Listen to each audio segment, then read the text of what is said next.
পরিস্থিতিতে যেটা বারে বারে আসছে, আমাদের নজরে আসবে, তোমাদেরও নজরে আসবে, সবার নজরে আসবে, সেটা হলো দ্রব্যমূল্য। দ্রব্যমূল্য একটা বড় ইস্যু। এখান থেকে চেষ্টা হচ্ছে কিভাবে এটাকে আয়ত্তে আনা যায়। এখন আয়ত্তে আনার সুযোগ আরও বেশি সৃষ্টি হয়েছে, আগের চেয়ে অনেক বেশি সুযোগ সৃষ্টি হয়েছে। সেই সুযোগটাকে ব্যবহার করে যাতে এটা আমরা প্রতিযোগিতার মধ্যে থাকি।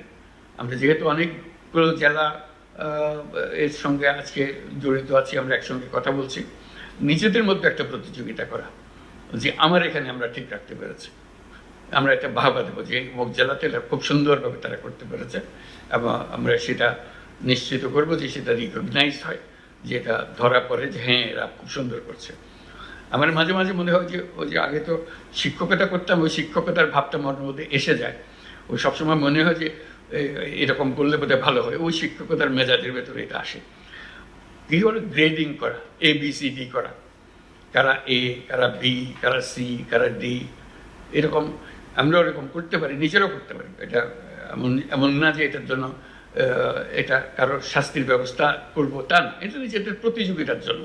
আমি এবার A পেয়েছি, আমার এখানে এই বিষয়ে আমি A পেয়েছি, দ্রব্যমূল্যে আমি A, অন্যরা বলবে যে সে পেল A, আমরা আমারটা B হয়ে গেল কেমনে, অথবা B- চলে গেলাম কেমনে, এরকম যেন না। এটা একটা নিজেদের, এটা ফুর্তির জন্য, এটা এমন না যে এটার জন্য কারো চাকরি বিঘ্নিত হচ্ছে, এরকম কিছু না। এটা ওর মধ্যে আমি একত্র করতে চাই না। এটা নিজেদের একটা প্রতিযোগিতার ভাব আনার জন্য, যে আমার জেলাকে আমি ঠিক রাখতে পেরেছি, আমার একটা গৌরব। এটা কেউ এটার জন্য আমাকে প্রতিদান দিল কি দিল না সেটার জন্য আমি অপেক্ষা করছি না। আমি নিশ্চিত করছি আমার নিজের বুদ্ধি খাটিয়ে, সব বুদ্ধি যে উপর থেকে আসতে হবে এমন তো কথা নয়, উপরের বুদ্ধির চাইতে আমার বুদ্ধি কোনো অংশে কম না, বরং অনেক অংশে বেশি, যেহেতু আমি পরিস্থিতির মুখোমুখি। তারা তো পরিস্থিতির মুখোমুখি না, আমি পরিস্থিতির মুখোমুখি। আমি এটা যত সুন্দরভাবে বুঝি, যে সুন্দরভাবে এটাকে আমার মতো করে গুছিয়ে আনতে পারি, তারা অত সুন্দরভাবে আমাকে সে নির্দেশ দিতে পারবে না যেটা আমি পারবো। কাজে সেইটা গর্ব অনুভব করা যে আমি এই পরিস্থিতির মধ্যে আমি সবচেয়ে সুন্দর রেখেছি। এই মাসেও সুন্দর রেখেছি, এই মাসেও পেয়েছি, সামনের মাসে, পরের মাসেও পেয়েছি। আমার কাছে একবারে স্ট্রেটে, আমি স্ট্রেটে যা, আমার কাছে এটা এসছে, ভালো এসছে।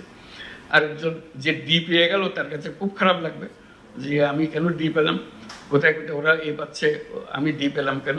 একটা প্রতিযোগিতা হবে, ফুর্তিও লাগবে, এবং দেশেরও কাজ হবে। এই একটা শ্রেণী বিন্যাস যদি করা যায় মাসে মাসে নিজেদের, এটা খুব ভালো হয়। এটা প্রত্যেক বিষয়ে, এই যে দ্রব্যমূল্যের বিষয়ে যেমন বললাম, আমার দ্রব্যমূল্যকে আমি এতে রাখবো। কোন কোন জায়গাতে আমার মার্ক কমে যেতে পারে সেটা দিকে খেয়াল রাখবো, যে এটা যেন না কমে, সামনের মাসে যেন আমি পেতে পারি থাকি। এবং আমি বুদ্ধি বের করবো। এটা শুধু যে B জন্য অপেক্ষা করে বসে থাকবো তা না, আমি বুদ্ধি বের করবো যাতে আমি সামনে এবার পেয়েছি, সামনে A+ চলে যেতে পারি। এটা আমার গৌরব। এটা কেউ আমাকে রেকর্ডে দেখাচ্ছে কিনা আমি জানি না, কিন্তু এটা আমার গৌরব যে আমি যখন ছিলাম এই মাসে যে কত মাস ঘুরেছি, আমি অন্যদের চেয়ে ভালো করেছি। এটা আমার একটা সৃজনশীলতা আমি প্রকাশ করেছি, আমি আমার সহকর্মীদের নিয়ে উদ্বুদ্ধ করতে পেরেছি, আমি আমার তথ্যগুলো সংগ্রহ করা, ক্লাসিফাই করা, এটা সুন্দরভাবে করতে পেরেছি। এটা আমার গৌরব, ব্যক্তিগত গৌরব, নিজের কাছে ভালো লাগে। রাত্রে ঘুমাবার সময় মনে হয় আমার কাজটা ঠিকমতো করতে পেরেছে, এটুকু করা। কাজে দ্রব্যমূল্যের উপরে বিশেষ নজর দেওয়া আমাদের খুব দরকার এখন, যাতে করে আমরা জানি যে এটা কোনো রকমের অসুবিধা হচ্ছে না আমাদের কাছে, এবং এটা আমরা উপরের দিকে নিয়ে যেতে পারছি। এটার উপরে জোর দেওয়ার জন্য অনুরোধ করছি। আর কোনো কোনো জিনিস, বিশেষ করে ক্রিটিক্যাল জিনিস যেগুলো আছে, যেগুলোর অভাব হলে বিপদ হয়, আমাদের মানুষের কষ্ট হয়, এইগুলো মানে কৃষকের অনেক জিনিস অভাব করে, বীজের অভাব হয় ইত্যাদি ইত্যাদি। বিশেষ করে সারের ব্যাপারে আমরা প্রায় শুনি অমুক জায়গায় সার ঠিকমতো যাচ্ছে না, সেটা নিশ্চিত করা, সেগুলো কিভাবে আমরা করতে পারি সেটার দিকে নজর রাখা, যাতে করে আমরা এটা নিয়ে আসতে পারি যে আমরা কোনো জিনিস অভাব হবার আগেই আমরা আগের থেকে খবর দিতে পারি যে এখানে অভাব হওয়ার সম্ভাবনা দেখা দিয়েছে, এটা আমাদেরকে নিয়ে আসার ব্যবস্থা করতে হবে, এই নিয়ে আসার ব্যবস্থা করে।